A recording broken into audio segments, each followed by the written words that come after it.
I never imagined that a peaceful life could vanish in the blink of an eye. On one fateful day, my daughter Nevaeh disappeared without a trace. I searched everywhere, but no one could explain what had happened.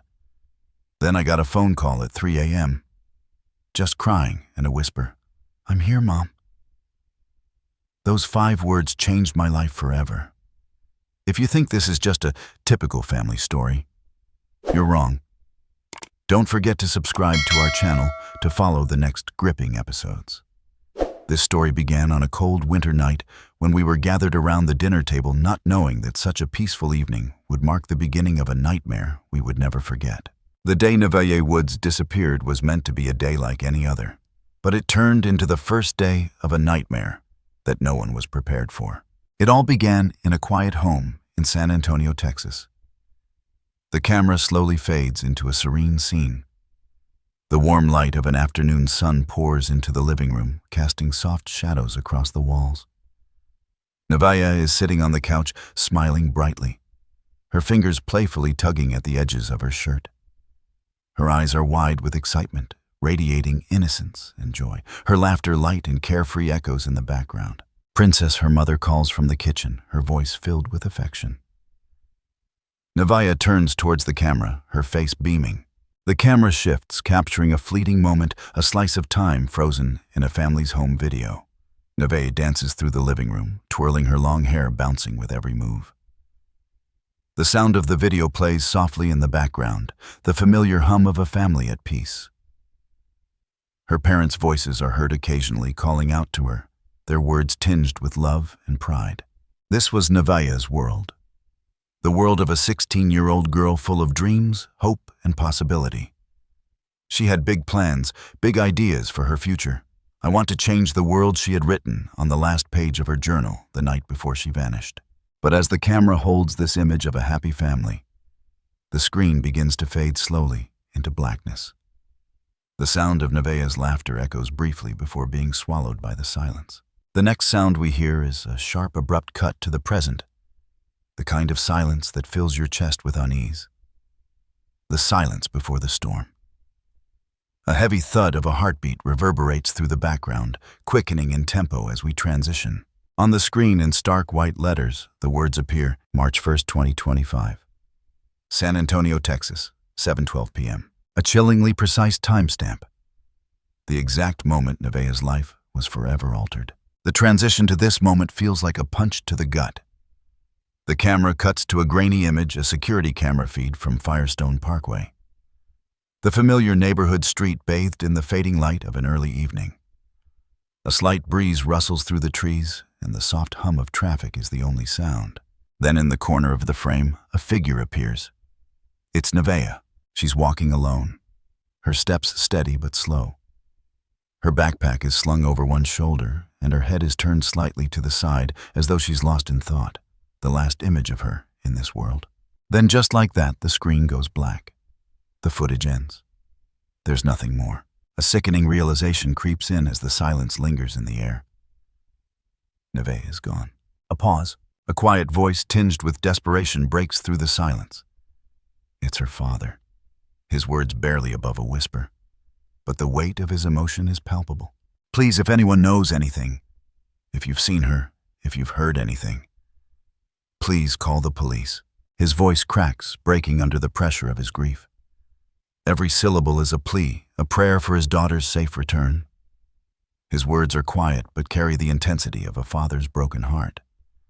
There's no hesitation in his voice, only raw, unfiltered pain. The camera lingers on the empty street. The silence of the night has a weight to it. The world outside moves on, oblivious to the horror unfolding within this family. And in the background, the music starts slow at first, a soft hum that builds into something more. A subtle melody that mirrors the chaos just beginning to unfold. It's a soft, haunting rhythm, like a heartbeat, that quickens thumping in your chest as the tension mounts. The family's home video is gone. The laughter is gone. The dreams are gone. The innocence is gone.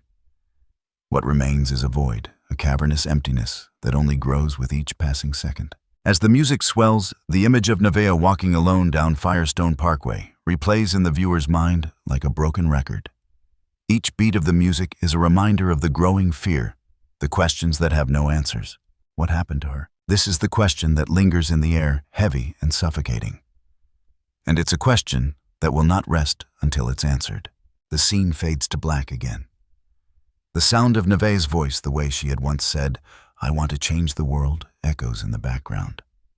It's the last time we hear her speak, a painful reminder of the person she used to be. And then the music shifts. The heartbeat slows, but deepens, becoming more ominous. The story is just beginning. But Nevaeh's world, her future, her hopes, they've already been stolen from her. Now the clock is ticking. The journey begins. And with every second, the hope of finding her alive slips further away. The walls of the house felt like they were closing in. Each minute that passed without Nevaeh made the air heavier, as if the very room was holding its breath, waiting for the return of a girl who might never come home. It was as though the silence in the house had a voice of its own, a constant, suffocating hum that would never cease. In the living room, the sound of frantic footsteps echoed as Nevaeh's mother, Maria, paced back and forth. She ran her hands through her hair, her face flushed with desperation. "Where is she? Where is she?" Her voice was a broken whisper, but it shattered the stillness of the room. She wasn't just asking herself. She was pleading with the universe. Her hands trembling reached for the walls, and without thinking she slammed her fist against the drywall. A sickening crack resonated, but it didn't seem to matter. The pain in her chest was far worse. "Please come home," she whispered to herself, as if Nevaeh could hear her. Maria stumbled back, tears filling her eyes. Her sobs were silent at first, just the rhythmic shaking of her shoulders. Then came the guttural, broken sound of a mother's heart shattering. She sank to her knees, the floor cold against her skin, as her hands desperately pressed against her face. The reality was too much. How could it be real? How could Nevaeh, her bright, happy girl, just vanish like that? In the corner of the room, Nevaeh's grandmother, Elisa, sat motionless by the window, staring out into the empty street. Her face, once full of strength, was now hollow, her eyes wide with disbelief. Elisa's hands were clasped tightly in her lap, but every now and then they twitched as if her body wasn't quite sure how to contain the storm inside. The quiet anguish was all-consuming. The kind of grief that doesn't make noise. It just eats you alive from the inside out. She hadn't even noticed that her head had dropped forward, resting heavily on the edge of the windowsill. She couldn't even lift her own head. Only her eyes moved, darting to the front door, hoping that this nightmare might suddenly end. The house was too still, too quiet. It was supposed to be filled with the laughter of Nevaeh and the soft, steady hum of family life. But now there was nothing but an empty void where life had once been. Nevaeh's room, once a sanctuary of dreams, now seemed haunted. The soft, familiar scent of her room, like the faint trace of perfume mingled with books and cotton, hit them all at once. It was the kind of scent you'd want to bury your face in, to keep the last pieces of her with you. Her bed was neatly made, but the covers were still warm, just warm enough to send chills down their spines. On her nightstand sat a photo frame, the picture of Nevaeh and her family at the zoo last summer. She had been wearing a wide grin, her face glowing with happiness. They hadn't even known it would be the last photo taken of her. And on her desk in the middle of the room lay an open notebook. The pages were crumpled from use, scribbled in by a girl with big ideas. The words "I want to change the world" were scrawled across the page, written with the kind of passion that only a 16-year-old girl could have. But now the words seemed so hollow, so distant. The ink bled together, as though the very essence of Nevaeh was slipping away with each passing second. She had dreamed big about going to college, about traveling the world, about making a difference. She wasn't supposed to disappear. The camera panned slowly over her desk, lingering on the page, and in the silence of the house, it feels like time itself has stopped. The clock on the wall ticks louder than ever. Maria approaches the desk with trembling hands, her fingers brushing lightly over the page, as if Nevaeh's words might somehow come alive again. She squeezes her eyes shut.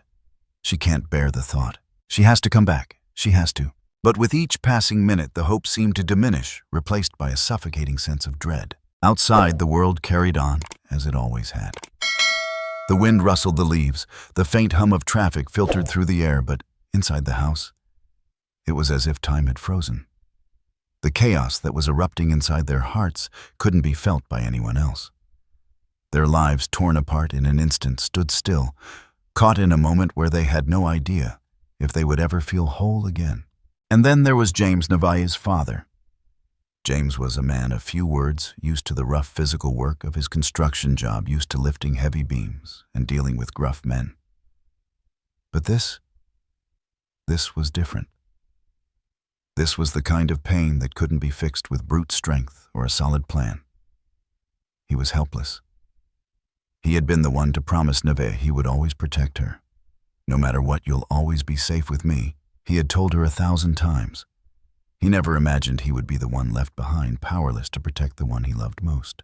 He stood in the doorway of Nevaeh's room, his arms crossed tightly over his chest, his lips pressed into a thin line. His body seemed to be holding up an invisible weight. His thoughts were racing, and yet nothing made sense.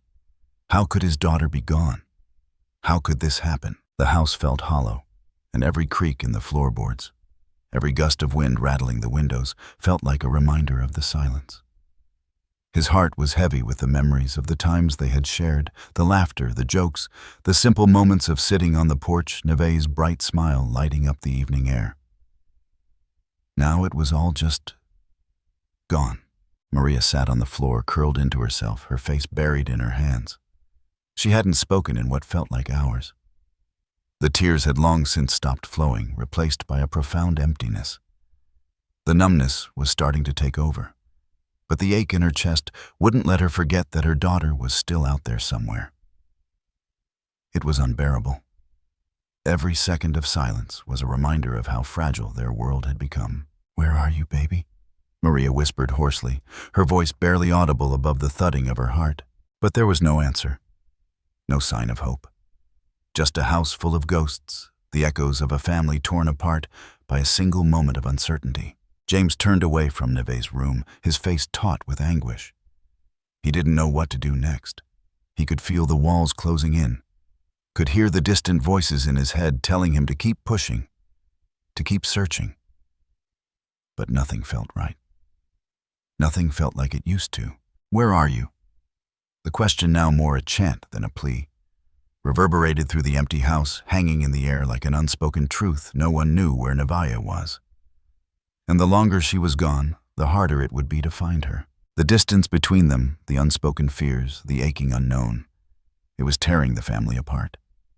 They had been through so much fighting through the pressures of life, rebuilding their relationship after years of tension, and now this. This was the breaking point. The cracks had formed, and now they were splitting wide open. In the dark corners of the house, the feeling of loss was so tangible, so real, that it was impossible to ignore. But even as the walls seemed to fall apart, somewhere deep inside there was still a flicker of hope. A small, fragile hope that despite everything, Nevaeh would come back. But that hope was fading. And time was slipping away like sand through their fingers. The clock was ticking.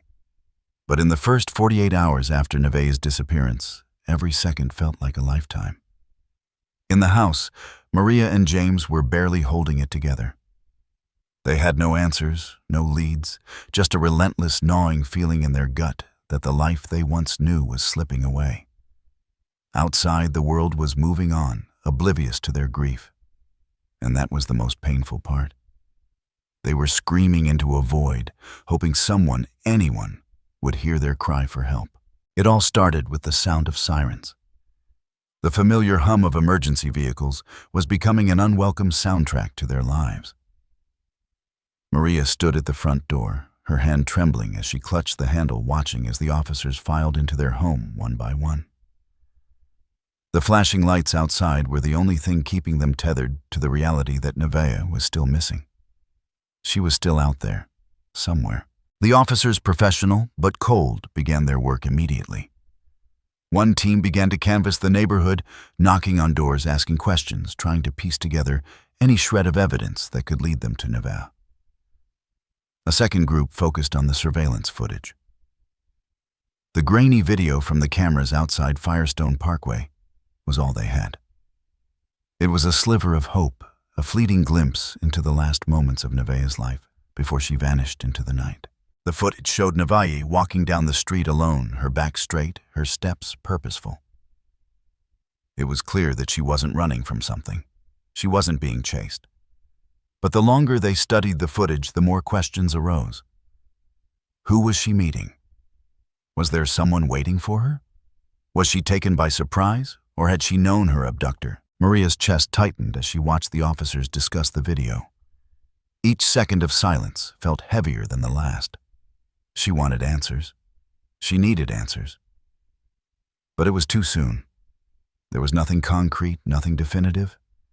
It was just a young girl walking down a street at night. The kind of thing that would seem trivial in any other context. But for them, for this family, it was everything. Across town, the family had already started doing everything they could to spread the word.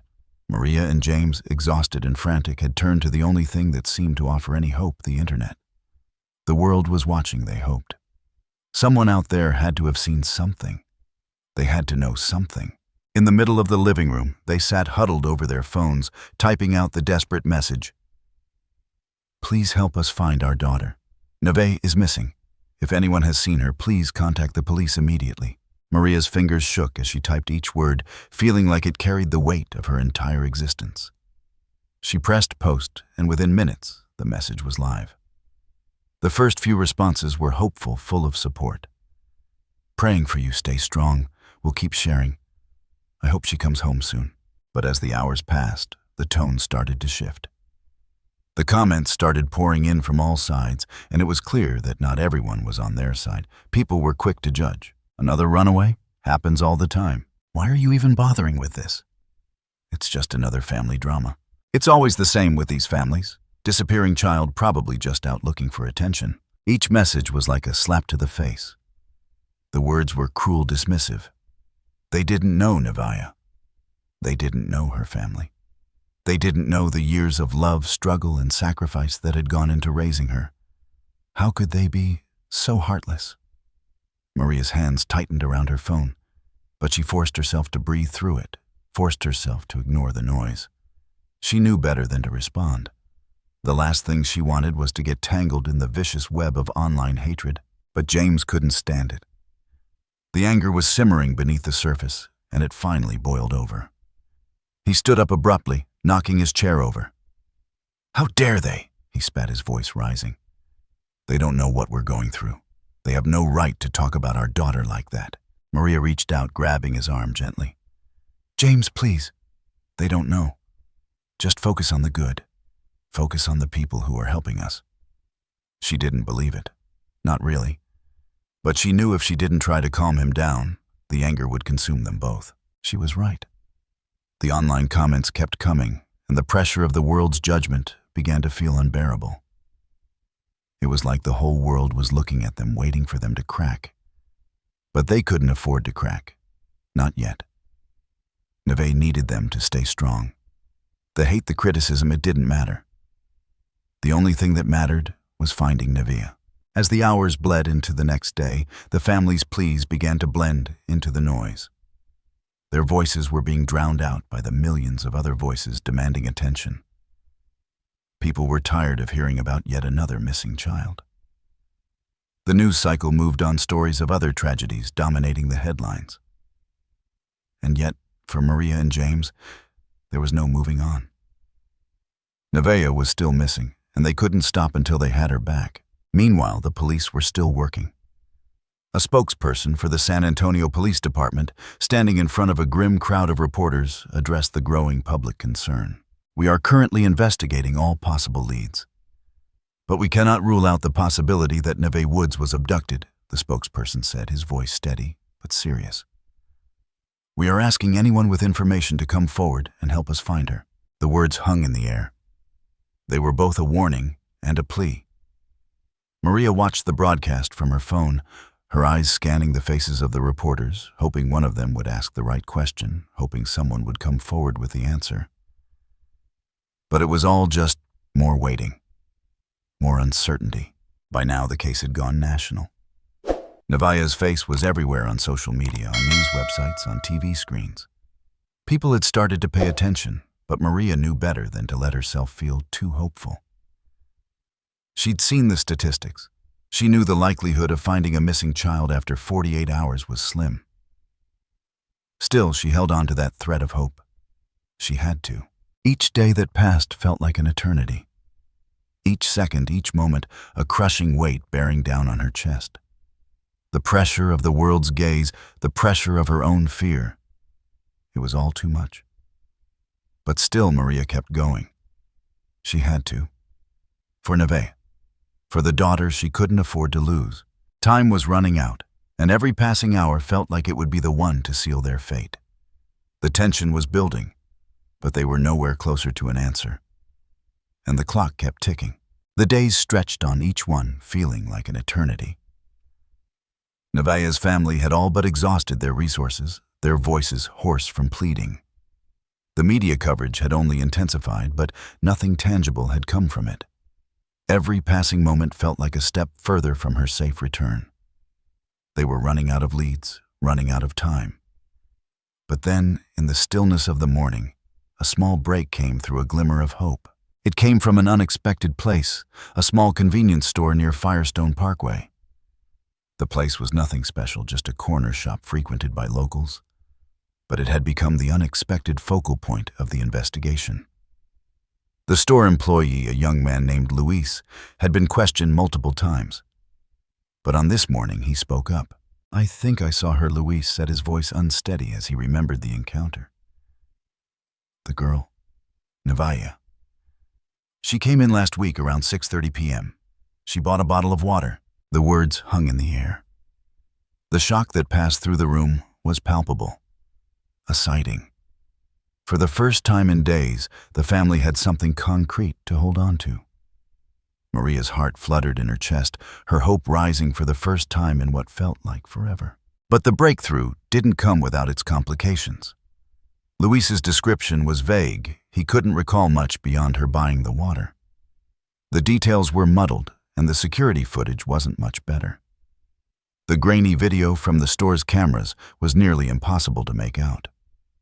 The image of Nevaeh was blurry, her figure barely visible in the low lighting. But it was her. They were sure of it. However, the mystery deepened when the video showed something even more alarming. As Nevaeh walked out of the store, a shadow moved into frame behind her. The camera caught a glimpse of a gray sedan, its headlights briefly illuminating the entrance of the store. The car slowed to a stop right as Nevaeh exited the scene, its engine idling for a moment. It was subtle but enough to set off alarms in the investigators' minds. The car had no license plate visible. It was nearly impossible to tell whether the person inside was watching her waiting for her to leave, or if they simply happened to arrive by coincidence. But one thing was certain, the timing was too suspicious to ignore. Maria's grip on her phone tightened as the footage was shown to her. She knew it was her daughter. She recognized the subtle way Nevaeh walked her confident, purposeful strides. She saw the water bottle in her hand, her favorite brand, small details that only a mother would notice. But what struck her the hardest wasn't the blurry video. It was the car. That gray sedan. "We need to track it down," said Detective Harris, his voice low but resolute. "We can't let this go. Whoever this is might be involved in something bigger than we realize." The police immediately began to trace the vehicle, combing through nearby surveillance cameras, hoping to catch another glimpse of the car on the move. The clock was ticking, and every second that passed felt like a lost opportunity. As the hours bled into the evening, the investigation into the car only deepened. The vehicle's make and model were identified, but it was like chasing a ghost. No registration records, no leads, no solid evidence, just a shadow moving through the dark. For the Woods family, the investigation had officially shifted. What began as a missing persons case had quickly evolved into something much more sinister. The possibility of an abduction was no longer a question, it was a reality. The focus now turned to human trafficking. And as much as it pained Maria to think of her daughter in such a situation, she couldn't ignore the signs. It was there, lurking beneath the surface, hidden in the shadows of the investigation. Detective Harris called a meeting with the team. The room was tense, filled with the kind of quiet urgency that only arises when things start to get real. "We need to start considering the possibility that this is part of an organized network." Harris said, his voice calm, but his eyes sharp. "Human trafficking rings operate in plain sight, using methods that we won't catch until it's too late. The vehicle, the blurry footage, it all adds up to something bigger. We need to act fast." Maria sat in the corner of the room, her mind spinning. She wanted to scream, to curse the world for allowing this to happen to her daughter.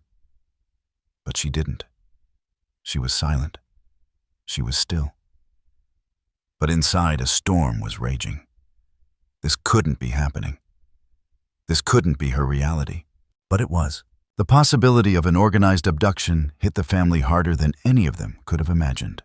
The pain of losing Nevaeh was suffocating enough, but the thought that she could be taken by someone with a sinister agenda, someone who would use her, exploit her, it felt like a second betrayal. Nevaeh wasn't just missing anymore. She had become a victim of something far darker. With every passing hour, the sense of urgency grew. Detective Harris and his team worked tirelessly, contacting various agencies, gathering intelligence from other states, hoping to find a pattern. It was a long shot, but they had no choice. The world was full of people who preyed on the vulnerable, and it was now clear that Nevaeh had become a target. Maria didn't sleep that night. She couldn't. Every time she closed her eyes, the image of Nevaeh popped into her mind, her daughter's bright eyes, her wide smile, the way she would bounce through the door after school full of life. But now there was only darkness, and the darkness seemed endless. Meanwhile, James was out on the streets, driving aimlessly, his mind racing with the worst possibilities. He drove past Firestone Parkway, past the convenience store where Nevaeh had been last seen. The streets were quiet, the kind of quiet that unsettled him.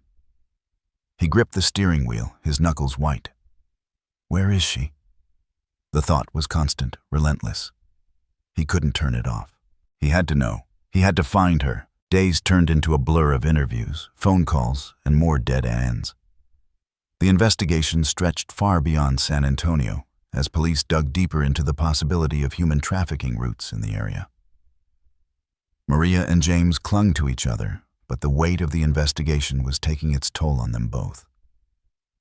The tension in the house was palpable, a heavy, suffocating presence that they couldn't escape from.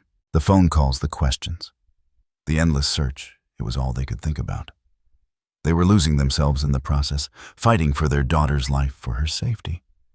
And yet every moment felt like they were slipping further away from the girl they once knew. But there was still hope, no matter how faint it seemed. Maria reminded herself that hope was a choice. It was all they had left. And until they had definitive proof of what had happened to Nevaeh, they weren't going to stop. They would fight until the end. And with every passing day, the shadow of that gray sedan loomed larger. The feeling of helplessness had consumed them over the past week. Nevaeh's absence was a black hole sucking all the light from their lives. They had called every number, followed every lead, and scoured every inch of the city. But each day that passed, the hope of finding her alive slipped further away. Maria could barely lift her head in the mornings, and James was barely functioning. His mind trapped in the same place, the image of Nevaeh's last known steps. But then, on the 7th day after Nevaeh disappeared, something changed. A phone call. It wasn't much a whisper of hope, a thread to grab onto, but it was something. A volunteer, a former software engineer, had been following the case online. When he saw the blurry video of Nevaeh walking out of the convenience store, he knew that with the right tools, he could help. He had reached out to the police, and through an intense push of determination, was allowed to use his skills to enhance the footage. It was a long shot, but in a case as fraught with uncertainty as this one, they had nothing left to lose. Maria and James sat together in the dimly lit living room, the tension thick in the air. They were no strangers to waiting, but this felt different. The very thing they had feared most, the unknown, was now creeping closer. The engineer Daniel had set up his computer, eyes fixed on the screen. His fingers danced across the keyboard as he worked tirelessly to extract as much data as he could from the grainy footage. Minutes stretched into what felt like hours. Every second, every click of the mouse heightened the weight of the moment. Every movement on the screen felt like a potential breakthrough or a crushing failure. It was too close now to turn back, but the thought of another dead end was too much to bear. "Please," Maria whispered under her breath, clutching James's hand tighter. "Please let this be the one." James didn't say anything, but his fingers tightened around hers. His gaze was fixed on the screen, willing the image to come into focus to reveal something they hadn't seen before. It wasn't just the footage they were waiting for. It was Nevaeh. The face of their daughter. The face of hope. If they could see her, even just a trace of her, they might have a chance. Daniel finally paused, looking up at them. "I think I've got something," he said quietly. His voice didn't match the urgency in the room, but they all knew better than to jump to conclusions too soon. The silence stretched out as Daniel worked through the footage, extracting data, feeding it through the software's algorithms. His screen filled with lines of code numbers, flashing images, distorting and clarifying with each passing second. Then came the breakthrough, a sudden surge of clarity. The license plate that had been so obscured in the initial footage, the one that had driven them all mad with frustration, began to take shape. The software had enhanced the image, pulling out details they never thought possible from such a poor quality video. There it was, the license plate number. Maria gasped, her hand flying to her mouth as the reality of the situation set in. James's grip on her hand tightened even further, his knuckles turning white. They both stared at the screen, as if somehow their combined focus could force the details to come into sharper view. "That's it," Daniel said softly, his voice trembling. He didn't need to say anything more. The truth was staring them all in the face. The software had done what they could never have done on their own, succeeded where the police's resources had failed. It wasn't much, but it was enough. The plate had been traced to a car, registered in a neighboring county, a used car that had been sold just weeks before to an unknown buyer. The trace ended there like a dead end. No ownership records, no address, just a name attached to a ghost. There was nothing concrete to go on, but it was enough to push the investigation forward. They weren't about to give up now. The momentum had shifted. It was the first piece of the puzzle that hadn't crumbled under pressure.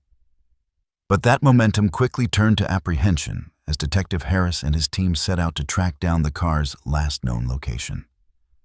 They found the address, a dilapidated house on the outskirts of Bazar County, tucked away from the main roads, surrounded by overgrown weeds and rusting fences. The house itself was a shell, abandoned, quiet, and inconspicuous. The detective gave the order. The team would raid the house. Maria and James stayed behind, unable to follow.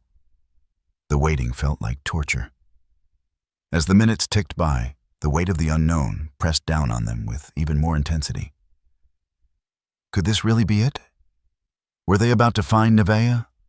Or was this just another dead end in a series of false hopes? A few hours later, the call came. Maria's phone rang and she froze. The name on the screen was Detective Harris. Her heart thudded painfully in her chest as she answered the phone. "Maria, James, I need you to stay calm," Detective Harris said, his voice steady but heavy with unspoken tension. "We found the house, but there's no sign of Nevaeh." Maria's stomach dropped. "What do you mean? What happened?" "We searched the place top to bottom," Harris continued. "No Nevaeh, but we did find something strange.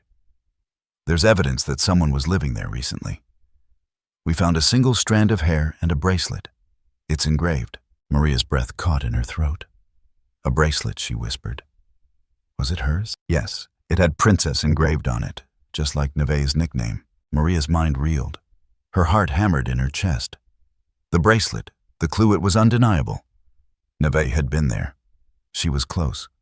But why was she not there now? "We'll continue the search, Maria. We're not giving up on her." Harris reassured, but the words rang hollow in her ears. How could they not have found her? Why had she been taken from that place, from their grasp? The phone call ended, and Maria sank back against the couch, tears streaming down her face. This wasn't over. But the pain of knowing Nevaeh had been so close and yet so far away was almost too much to bear. The evidence was stacking up, and with every step forward, another wave of uncertainty crashed over them. James sat beside her, silent, his hand on her shoulder, his own heart broken by the reality of the situation. Nevaeh had been in that house. She had touched that bracelet. But where was she now? What had happened to her after she had been so close? As the night stretched on, the silence in the room felt suffocating. The clock continued ticking, each second dragging them closer to the terrifying truth that they still didn't have the answers. Nevaeh was still out there somewhere, and they would stop at nothing to bring her home. The technology had given them a glimpse into the darkness, into the world where their daughter had been taken. But it was still just a glimpse. They needed more. They needed the truth. And they wouldn't stop until they had it, no matter the cost. The night was still. But the silence in Maria's house was a suffocating kind of stillness, the kind that pressed against her chest and made it hard to breathe. Her mind, spinning in a million directions, refused to shut down. There had been no new updates for hours, no leads, no word from the police. She sat in the dimly lit living room, the light from the street lamps outside casting long shadows through the window. Her hands rested on her lap, but she could feel the tension rising in her, a storm of frustration and helplessness building inside her. It was 3:30 a.m. when the phone rang. The shrill sound of it sliced through the quiet, waking her from the trance-like stupor she'd fallen into. For a moment, she simply stared at the phone, her mind scrambling to catch up. Who could be calling at this hour? The fear that gripped her heart was immediate and undeniable. Her hand trembled as she reached for the phone, her fingers barely making contact with the screen. When she answered, the voice on the other end was nothing like she had expected. There were no words. Only the sound of heavy breathing, labored and shaky. The kind of breath that came from someone who had been crying, someone who was struggling to hold on. Then came the whisper. "Con đây mẹ ơi." Maria froze. She didn't need to hear it twice.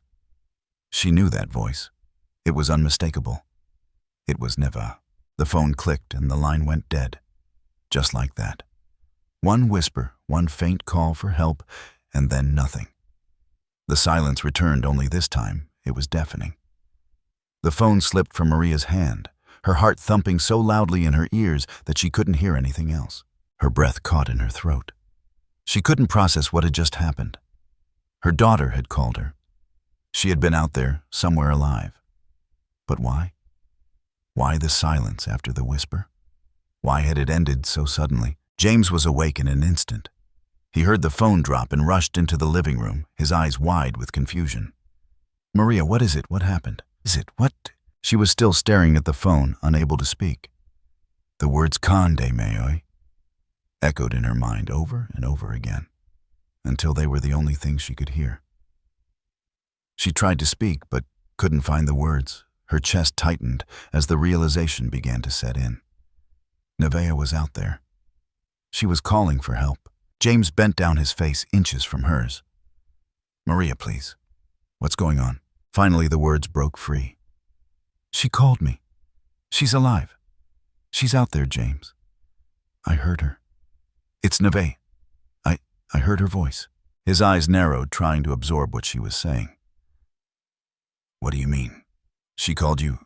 How? Where is she? What did she say?" Maria's voice was strained as she repeated the words, the shock still heavy in her chest. "I don't know. I just know it was her. It was her, James." James immediately grabbed his phone, dialing Detective Harris's number. He spoke quickly, urgently, not even bothering to mask the panic in his voice. "Detective Harris, we need to track this. Maria just got a call. Nevaeh's alive. I need you to find out where it came from, now." The phone call was quick, sharp, and cut off almost immediately. James didn't wait for the police to take the reins. His mind was already racing ahead, every instinct telling him to move, to do something, anything, to get to Nevaeh. He grabbed his jacket, pulling Maria along with him. "Get in the car. We're going to find her. We're not waiting for them. Not anymore." The urgency in his voice cut through Maria's shock, spurring her into action. She grabbed her purse, and the two of them rushed out of the house into the cold night. The streetlights blurred past them as they sped through the darkened streets, their headlights cutting through the thick shadows of San Antonio's empty roads. Maria's heart was a drumbeat in her chest, each thump of it louder than the last. She couldn't shake the image of Nevaeh's voice, faint and distant, like it was slipping away with every passing second. They drove through the center of San Antonio, past the old downtown streets, the neon lights of bars and restaurants flashing by, an eerily quiet reminder of the city's pulse, while theirs had come to a screeching halt. James didn't slow down. He couldn't. At the intersection of Main Street and 6th, something caught his eye, a shadow, a figure darting into an alleyway just ahead. It wasn't a person they recognized, but it was enough to make James slam on the brakes, the tires screeching against the pavement. "Stop here, Maria," he barked, throwing the car into park. Without waiting for a response, he was out of the car, slamming the door behind him. Maria's heart skipped a beat. She grabbed her coat and followed him, stumbling slightly in the darkness as they both ran down the alley. The streetlights above flickered like dying stars, casting fleeting shadows across the walls. The alley was empty save for the faint rustle of wind through paper and discarded boxes. And then there it was, a figure moving quickly, turning the corner at the far end of the alley. It was a person, their silhouette barely visible in the darkness. The figure's movements were too swift, too calculated to be anything but deliberate. They were running from something, from someone, or perhaps they were trying to avoid being seen. James didn't think. He took off after them, his legs pumping faster, but the figure was too quick, too elusive. By the time he rounded the corner, they were gone. The alley was empty. He stood there for a moment, breathing heavily, scanning the area for any sign of where the figure had gone. Maria arrived just behind him, gasping for air. She looked around, but the shadow had disappeared. "What happened?" she asked, her voice frantic. "Did you see her? Was it Nevaeh?" James didn't answer right away. He was still trying to process what he had seen, but there was something nagging at him, a feeling, a gut instinct. He knew it wasn't Nevaeh, but he also knew they were close. Too close.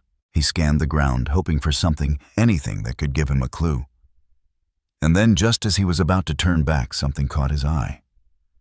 A small crumpled piece of paper was lying in the dirt near the edge of the alley, half hidden by a pile of old newspapers. He knelt down and picked it up carefully, unwrapping the paper. As he flattened it out, his breath caught in his throat. The words were written in messy, hurried handwriting. "Kontoizan, haitin." "There's still time, believe." The message hit Maria like a brick to the chest. Her heart skipped and she felt the world tilt on its axis. Nevaeh was trying to communicate, trying to leave them a message. The handwriting was hers, there was no mistaking it. James folded the note in half, his jaw clenched tight. "She's close, Maria. She's telling us to keep going." Maria didn't need any more confirmation. The fear, the desperation that had gripped her heart was now fueled by something else, hope. Real hope. Nevaeh was still alive. And they weren't giving up. Not now. Not ever. They weren't going to stop until they brought their daughter home. And this time, the chase was on. The days since Nevaeh's call had been a blur. And now, with every hour that passed, the tension only grew. Maria and James were no longer simply dealing with the loss of their daughter. They were locked in a desperate fight against a growing web of shadows, lies, and danger. Their every move was being watched, and the weight of that knowledge pressed down on them harder than the grief of Nevaeh's absence. It started as a strange feeling, something off in the air, but the discovery came in the form of a name. Daniel Costa. Daniel Costa was a man who had come to the police's attention a decade earlier. He had been under investigation for alleged involvement in human trafficking, but had slipped through the cracks. No evidence, no conviction, just whispers. And now his name resurfaced when he was spotted near the last known location of Nevaeh. James was the first to find out, his heart sinking when he saw Costa's face on the police briefing. Costa had been living in the outskirts of San Antonio, near the old industrial area. A man with a past tied to dark corners, now reappearing where it all started. His name was being thrown around in hushed tones at the police station. But James didn't need the whispers to understand Costa's return was not a coincidence. Maria had her suspicions, but James didn't need confirmation. His instincts told him everything he needed to know. This man, who had eluded justice once before, was involved in Nevaeh's disappearance. James felt the familiar knot of fury rise in his chest. If Costa was involved, it meant they were dealing with something far more dangerous than they could have imagined. Maria was pacing the house, her mind racing, her hands gripping her phone as if it were her lifeline. Her anxiety had reached new heights. She had taken to monitoring every phone call, every new post on social media, and every tiny lead, hoping for a breakthrough. But now, there was a new fear in her heart. The threat came in the dead of night. Maria was awoken by a muffled knock at the door. She opened her eyes, her body stiff, her pulse quickening. There was no one there, but a folded note had been left on the doorstep. She picked it up and read the words, the handwriting scrawled hastily across the page. "Stop! Stop posting about Nevaeh, or else you'll regret it." The note was unsigned, but the threat was unmistakable. Maria felt a wave of nausea rush through her. They weren't just threatening her anymore. They were threatening everything she had worked for, everything she had been fighting for. Her daughter. They were closing in, trying to silence her, trying to bury the truth. The knowledge that they were being watched was paralyzing. James was furious when he saw the note. His face turned pale as he read the words, his hands shaking with rage. "This is it," he muttered. "We're too close. They know we're coming for them." But Maria was silent. The fear in her eyes spoke volumes. She didn't want to stop. She couldn't stop. But the threats were getting closer, and she was terrified of what would happen if they kept pushing. James, though, was done with waiting. He wasn't going to let these people, whoever they were, control them, threaten them, or silence them. Not now, not ever. The truth about Nevaeh was out there, and no matter how hard they tried to stop him, he would keep fighting for it. "We can't let them win." James said, his voice low and unwavering. "We're going to go public. We're going to take this to the people." He immediately contacted Lisa Alvarez, an independent investigative journalist who had been covering the rising issue of human trafficking in San Antonio. He knew her work sharp, fearless, and relentless. If anyone could help him shine a light on the darkness surrounding Nevaeh's case, it was Lisa. They needed her help. The public needed to know. The more people who knew, the harder it would be for anyone to hide in the shadows. The interview was set, and soon Lisa's article hit the press, an exclusive story about Nevaeh's disappearance, her potential connection to human trafficking, and the resurfacing of Daniel Costa. The article was explosive, to say the least. It sent shockwaves through the city and made headlines everywhere. But with the story's success came something darker, something Maria and James had been dreading. The pressure from the authorities escalated. Detective Harris, who had been their biggest ally, became increasingly distant. His phone calls were curt, his answers evasive. They were starting to feel like they were walking on eggshells, and Maria couldn't understand why. It was as though the investigation was being pulled from under their feet. One evening, Maria sat in front of her computer, going through the emails and messages she had received in the past few hours. Most were filled with kind words of support, others offering potential leads, but one message stood out. It was from an anonymous source. "You've made a mistake. You're getting too close. Back off, or else." The words on the screen burned through her like fire. It was clear that they were being targeted. Someone was trying to intimidate them into backing off. But this only made Maria more determined. She wasn't backing down. Nevaeh was still out there, and every day they wasted would only make it harder to find her. Meanwhile, James was consumed with the name Daniel Costa.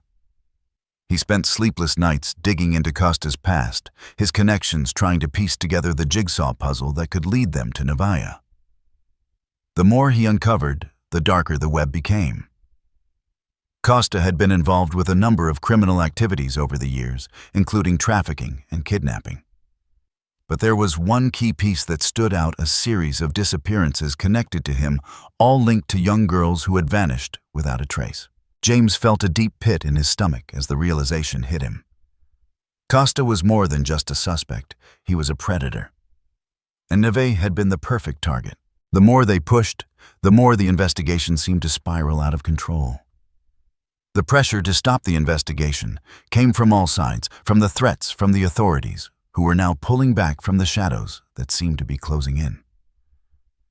But they weren't going to stop. Not until they had Nevaeh back. Late one night, the tension reached its breaking point. Maria and James sat in silence, staring at the phone as it rang. It was Detective Harris. But this time his voice was different. "We've been ordered to slow down," he said, his words heavy. "I'm sorry, James.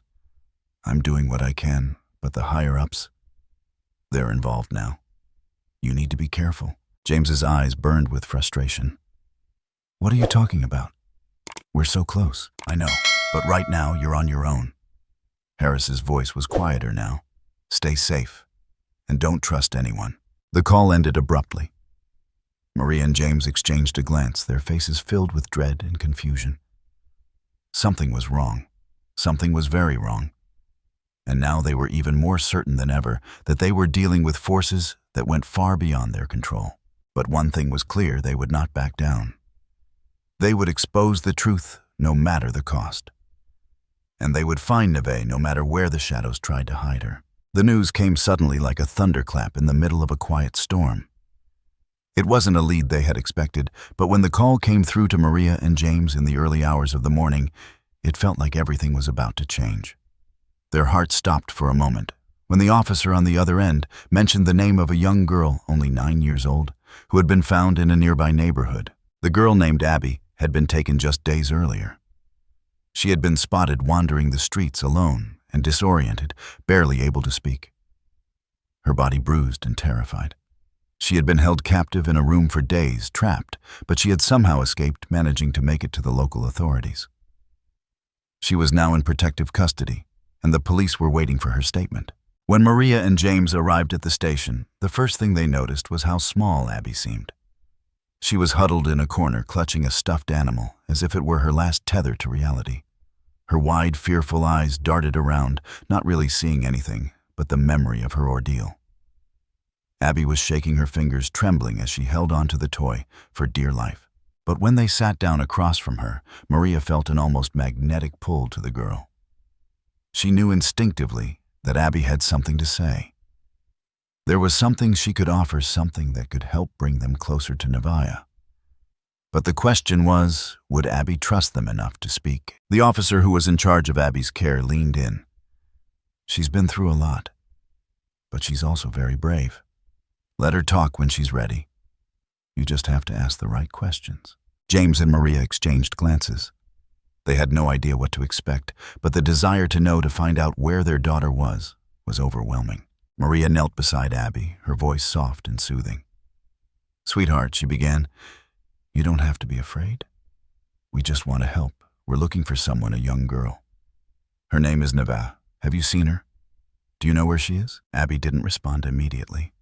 Her hands gripped the stuffed animal tighter. Maria's heart ached seeing the girl so fragile, so broken. But she waited patiently. She knew that sometimes kids just needed time. After what felt like an eternity, Abby spoke in a small voice, barely audible. "I saw her. The girl with the long hair. She was in the room with me. She was tied up." Maria's breath caught in her throat. The world around her blurred as Abby's words hit her like a wave crashing into the shore. James, who had been standing in the background, stepped forward, his expression hardening with determination. "You saw Nevaeh?" he asked, his voice gentle yet firm. Abby nodded, her eyes wide with fear. "She was in a room, in a place. It wasn't a house. It was dark. She was tied up. I think they were going to hurt her." The details, though minimal, were enough to ignite something in Maria and James. The possibility that Nevaeh was alive, that she had been in the same place as Abby, was more than they had hoped for. But the terror on Abby's face told them that whatever she had witnessed, whatever she had endured, was something beyond their worst nightmares. Abby's voice cracked as she continued. "I didn't know where I was. I was in a room, and there were others like me. But the girl, she was different. She was older. She tried to talk to me, but I didn't know what to say." James's mind was racing, piecing together the fragments of Abby's story. A room, a place that wasn't a house. Other girls, too. And Nevaeh tied up, scared, just like Abby. The image that formed in his mind was chilling. What kind of place was this? Who were the people behind it? And why had Nevaeh been there? The officer who had been standing in the corner approached, a grim look on his face. "We've traced the location based on what Abby told us," he said. "It's an old construction camp just outside of town near the Texas border. It's been abandoned for years, but it's big hidden. The kind of place no one would think to look." Maria felt a surge of hope, but it was fleeting. A construction camp. Hidden away, isolated, a place where no one would find them. The realization that Nevaeh had been held in such a place, so close yet so far, was like a punch to the gut. "We need to go now," James said, his voice low but resolute. "We can't waste any more time." The police were already mobilizing. The team was ready, but the night was growing late. The darkness felt like an enemy in itself. Still, they had to act. Every second mattered now. By the time they arrived at the old construction camp, the air was thick with tension. The place was isolated, a cluster of run-down buildings, piles of debris scattered across the abandoned lot. It looked like a place long forgotten by everyone, but Maria could sense that something evil had taken root here. This was where Nevaeh had been. This was where the truth was buried. The team moved quickly, sweeping through the area in tight formation. They had the advantage of surprise. The element of darkness was their ally now, giving them a small window to act. Every movement felt calculated, precise. The officers, armed and alert, spread out, checking the main buildings first. Then came the signal. A flash of light, the sound of officers shouting, and the unmistakable sound of boots crunching on gravel. Maria and James moved forward, the adrenaline surging through them. They didn't know if they would find Nevaeh, but they couldn't stop now. They couldn't afford to. They reached the center of the camp, where a small, dilapidated warehouse stood. The police had already surrounded it, but the tension was palpable. This was it, the moment they had been waiting for, the moment that could change everything. The SWAT team leader looked over at James and Maria, his face grim but determined. "Stay back. We've got this." Maria didn't wait. She pushed through the crowd, moving toward the door, her heart pounding so loudly in her chest that it nearly drowned out everything else. She couldn't stop herself. Not now. Not when Nevaeh was so close. The doors burst open, and the team flooded into the building, weapons drawn, their eyes scanning the dark interior. The faint sound of muffled voices echoed off the walls, and then they found it. In the far corner of the room, chained to a post, was a figure. Long hair, pale skin, a slight frame. The girl's eyes were wide, but there was no mistaking it. It was Nevaeh, alive, still breathing, still holding on. "Nevaeh." Maria screamed, her voice breaking as she ran toward her daughter, collapsing to her knees as she reached her. Nevaeh's eyes fluttered open. She was weak, her body bruised, but when she saw her mother, a smile spread across her face, weak but filled with relief. "Mom, you came." The tears came then, uncontrollable, as Maria held her daughter close. Her sobs mixing with the sound of the officers securing the area, making sure the other victims were freed and the criminals were apprehended. It wasn't over. It wouldn't be for a long time. But in that moment, in the heart of the night, Maria knew one thing for sure. Nevaeh was home. They had found her. They did, and they would never stop fighting for her. The night was thick with the kind of tension that made the air feel heavy, like it was pressing in from all sides. The sound of boots on gravel, the hum of equipment, and the low murmur of police radios filled the oppressive silence. It was almost surreal, the realization that in a matter of moments, everything could change. This was their moment. Their one chance to get Nevaeh back. The SWAT team had already secured the perimeter of the abandoned warehouse. The officers had been meticulous, every step calculated, every movement precise. But as Maria and James stood just outside, the raw fear that had gripped them since Nevaeh's disappearance intensified. This wasn't just an operation anymore. It was a rescue. The clock was ticking, and each second felt like it could be the difference between life and death. The faint glow of night vision cameras illuminated the interior of the building. The walls, lined with shadows, seemed to absorb every light, every flicker. The camera feed sent back to the command center was filled with haunting images, images of a place that no one should ever have to see, a place where fear and darkness had lived. Inside the room was eerily still. There in the far corner of the warehouse sat Nevaeh. The night vision camera picked up the figure of a small girl curled into herself sitting in the corner. Her body was slumped, her head hanging low, her hair covering her face. Her clothes were torn dirt streaked across her skin, and her hands were shackled to a rusted metal pole. The officer monitoring the feed zoomed in, and the image became clearer. Nevaeh's eyes were wide open, but they were empty, distant. Her chest rose and fell erratically as she breathed heavily, fear evident in every shallow gasp. The camera caught her in a moment of absolute terror, a girl trapped in a nightmare, unable to escape. Nevaeh's gaze flickered toward the shadows, but it was too dark to make out anything. Her body tensed, her shoulders lifting as if bracing for something she could neither see nor understand. The camera captured the way her chest moved quickly, frantically. She was terrified. She didn't know who was coming for her. She didn't know if it was another threat, another person who would hurt her, or if it was finally the help she had been praying for. Suddenly, a distant sound echoed through the room, a creaking followed by the unmistakable crash of a door being kicked open. The noise was deafening, almost like a thunderclap in the midst of silence. The officers burst in their heavy boots, pounding the ground. Nevaeh's head snapped up, her eyes wide with shock and confusion, like a deer caught in headlights. The light flooded in from the doorway, piercing the darkness like a knife. Nevaeh recoiled, her body jerking back into the corner. Her eyes darted around wildly, trying to make sense of the situation. But the pain, the terror, the uncertainty, everything had been so overwhelming that her mind was lost in the chaos. When she saw the officers, the relief didn't hit her right away. Her body froze, caught between fear and hope. The flicker of recognition in her eyes was brief. Was this real? Or was it another cruel twist of fate? Her small frame trembled as she wrapped her arms around herself, the chains rattling with the movement. Then, just as suddenly as the fear had come, it was overtaken by something else. The door slammed wide open, and in the blinding light, Maria and James rushed into the room. They didn't wait for anyone. They didn't look for anything else. They just moved. Maria's breath was ragged, her body shaking with a mix of exhaustion and sheer terror.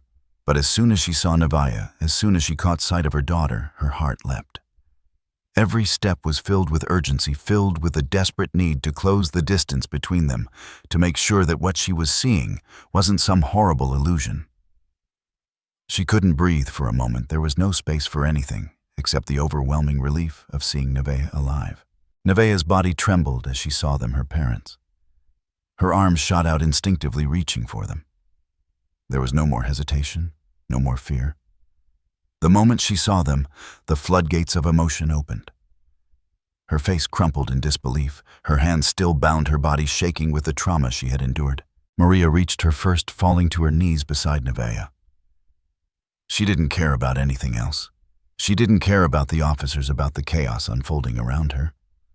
All she cared about was her daughter, her baby girl, alive. "Oh my God, Nevaeh," Maria whispered, her voice breaking as she gently touched her daughter's face. I'm here, baby. You're safe now. You're safe." Nevaeh's body shuddered as she was pulled into her mother's arms. Her breath came in short, jagged gasps, her eyes wide and filled with so much emotion it was impossible to put into words. She clung to Maria as if her very survival depended on it, as though the reality of being held, of being loved again, was too much for her to grasp in one moment. James was right behind them, kneeling beside his daughter, his hands shaking as he reached out. "Nevaeh, baby, it's okay.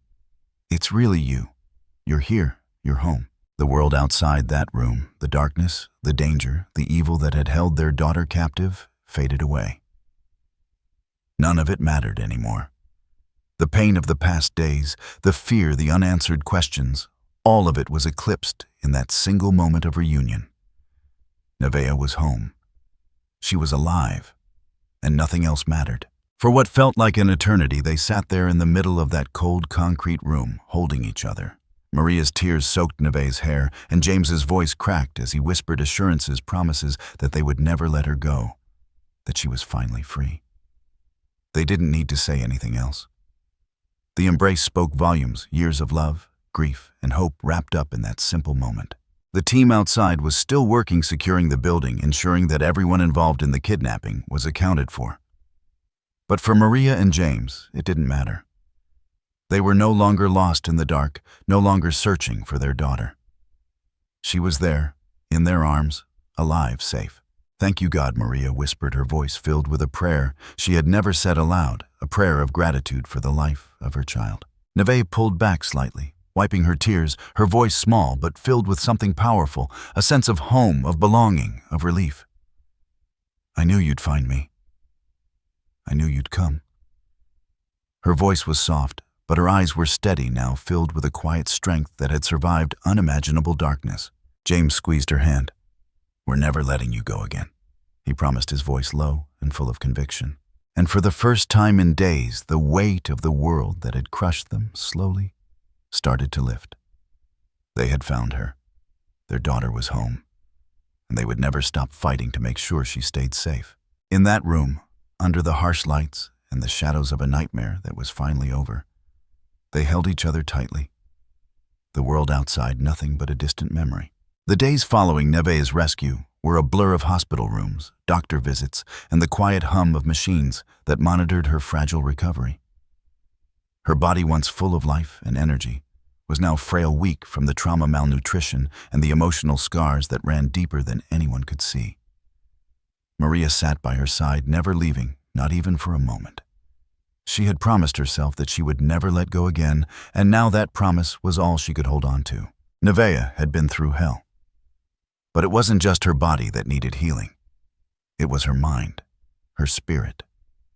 The memories of the darkness she had lived and the horror she had endured. Those were the things that would take time to mend. For 3 days, Nevaeh could not speak. She had been too overwhelmed, too shaken to utter a word. The silence between her and her parents was filled with so much unspoken fear and longing that it felt suffocating. Every time Maria tried to speak to her, to comfort her, Nevaeh's eyes would shift away, her hands curling tightly in the sheets, as though the touch of anyone might pull her back into the nightmare she had just escaped from. The doctors were patient with her, understanding that her silence was a defense mechanism, that she had retreated into herself as a way to protect what little of her remained. They encouraged Maria and James to stay close to offer her a sense of security, but they also knew that the healing would take time. It wasn't until the 4th day, when the shadows of Nevaeh's trauma had settled into a quiet moment of stillness, that she finally picked up a pen. The hospital room was dim, only the soft light from the window casting shadows across the walls. Maria sat beside her, holding Nevaeh's hand in hers, rubbing her thumb across the back of it in slow, rhythmic motions. James had stepped out to make a phone call, and for the first time in days, Nevaeh was left in the silence of the room with only her own thoughts. In that stillness, something broke through. Nevaeh's hand moved slowly across the paper, the pen trembling as she wrote the first words she had spoken in days. "Con chưa từng từ bỏ." The words were simple, but they were more than that. They were a message to herself, a testament to her will to survive. A message to her parents, to the world. She had not given up. No matter how dark the days had been, she was still here. She had fought to stay alive, and now she was ready to face whatever came next. Maria's breath caught in her throat when she saw the words. Her eyes filled with tears as she read them aloud, her voice cracking. "You never gave up, sweetheart. You never gave up on us." Nevaeh's eyes flickered toward Maria, and for the first time in what felt like forever, she gave her a faint smile. It wasn't much, but it was enough. In that small, fragile moment, there was a flicker of the girl Maria had known, before the girl who had dreams, who had hope, who had a future. The days that followed were filled with gentle conversations, quiet moments of connection. The psychological support team had intervened, bringing in therapists and counselors who specialized in trauma recovery. Nevaeh was hesitant at first, unable to open up about what she had experienced. The trauma was too raw, too fresh, and the fear of reliving it was too much to bear. But the team was patient, understanding that healing couldn't be forced. It would come when Nevaeh was ready. The breakthrough came during one of the sessions, when the counselor encouraged Nevaeh to express her feelings through writing. Nevaeh sat quietly, the pen hovering above the paper, as though unsure of where to start. After a long silence, she wrote again. Họ định bán con nghe thấy tên mình trên radio. Con biết mẹ sẽ không ngừng tìm. The words hit like a blow. Nevaeh's experience had been more horrific than they had realized. Not only had she been held captive, but she had also overheard her name being broadcast on the radio, a public call for help. She had heard the world searching for her, but she hadn't known if they would find her in time. The idea that she had been marked for something as monstrous as being sold, that she had been a commodity in the eyes of those who had taken her, was unbearable. Maria's chest tightened as she read the words. The truth of what Nevaeh had been through was far darker than she had imagined. But it also explained everything: the fear in Nevaeh's eyes, the deep trauma that had paralyzed her when she was found. She had lived with the constant knowledge that she was going to be sold, used, thrown away. And the knowledge that her mother had been searching for her, never stopping, had been the only thing that kept her going. "I heard you on the radio, Mom," Nevaeh whispered, her voice barely audible. But the words broke Maria's heart. "I heard you say my name. I knew you wouldn't stop. I knew you'd find me." Maria's tears flowed freely then. But they were different tears, tears of relief, tears of understanding. Nevaeh had known. She had known that she wasn't alone. She had known that her family was out there fighting for her, searching for her, refusing to let her go. James, who had been sitting quietly in the corner of the room, came over and knelt beside Nevaeh's bed. He took her hand in his and spoke softly, his voice thick with emotion. "We never gave up on you, sweetheart. We promised we'd find you, and we did. You're home now. You're safe." Nevaeh's eyes, once filled with fear, now looked at them with a quiet strength. She was no longer the broken girl who had been trapped in the darkness. She was their daughter again, and although the journey ahead was still long, there was a light in her that had been rekindled. The following weeks were filled with difficult conversations, with Nevaeh slowly unpacking the horrors she had faced. She spoke about the long hours in the dark, the people who had kept her locked away, the cold indifference of the world that had almost swallowed her whole. But with every word she spoke, she began to heal piece by piece. And as she spoke, the truth emerged. Nevaeh had never given up. The darkness had tried to swallow her, to break her, but she had fought back. She had survived because she had held on to the one thing that could never be taken from her: hope. And that hope, that tiny spark, was enough to guide her back into the light. It wasn't an easy road. The trauma was deep, the scars would last a lifetime. But in time, with the love of her family, the support of her community, and her own indomitable will, Nevaeh began to rebuild herself. She wasn't just a survivor. She was a warrior. And though the road ahead was uncertain, she knew one thing for sure: she had the strength to walk it one step at a time. 1 year had passed since the night Nevaeh was found. And though the world around her had continued its relentless march, the world she and her family knew had changed forever. The healing had been slow, painstaking, but they were making it together. It wasn't easy. There were nights when the darkness returned uninvited, and Nevaeh would wake in a cold sweat, haunted by memories of the fear, the cold, the feeling of being so alone.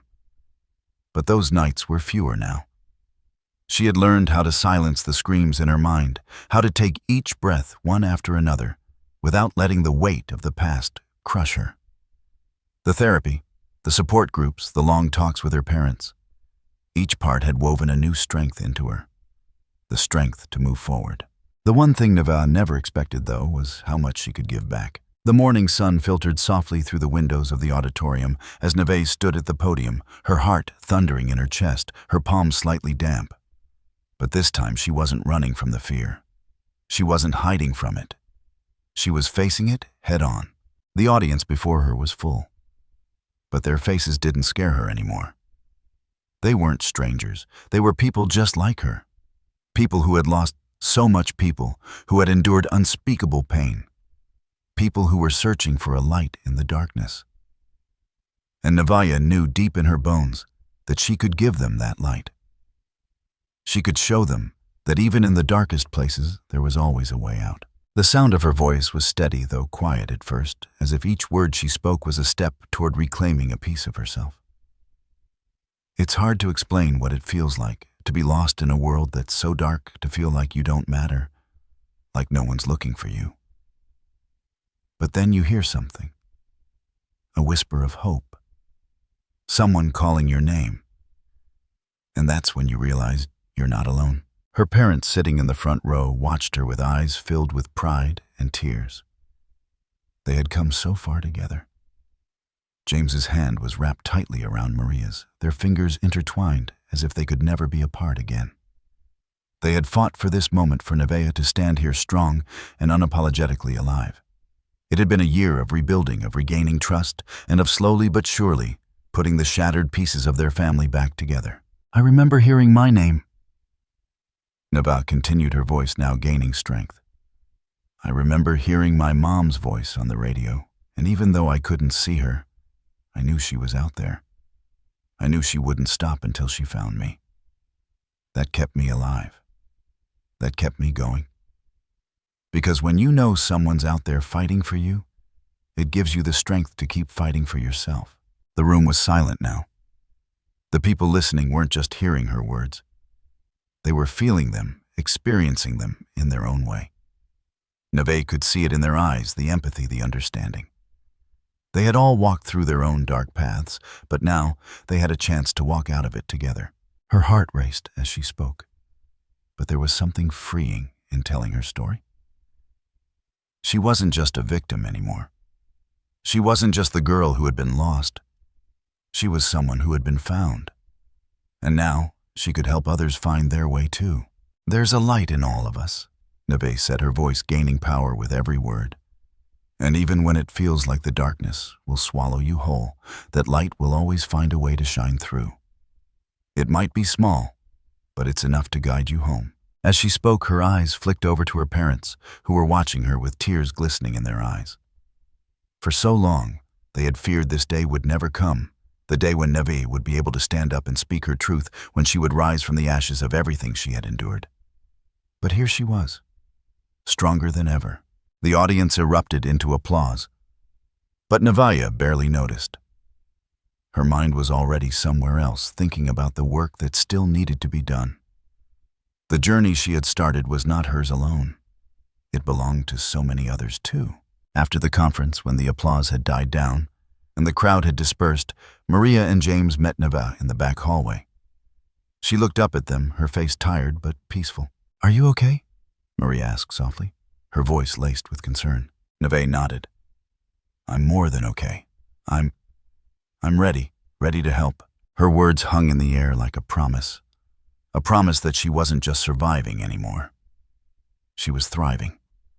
She was living again, and this time she wasn't going to hide from the world. She was going to change it. In the months that followed, Nevaeh's story began to spread far beyond the conference room. It wasn't just about her survival anymore. It was about what came next. About taking the pieces of the darkness she had endured and turning them into something that could help others. Nevaeh, along with her parents, became part of the movement to raise awareness about human trafficking, to help rescue children who had gone missing, and to build a community where people could find strength, support, and hope.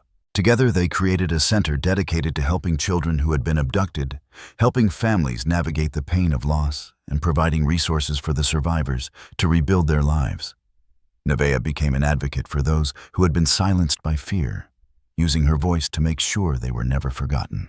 One day, as Nevaeh walked into the center, her eyes wandered to a poster on the wall.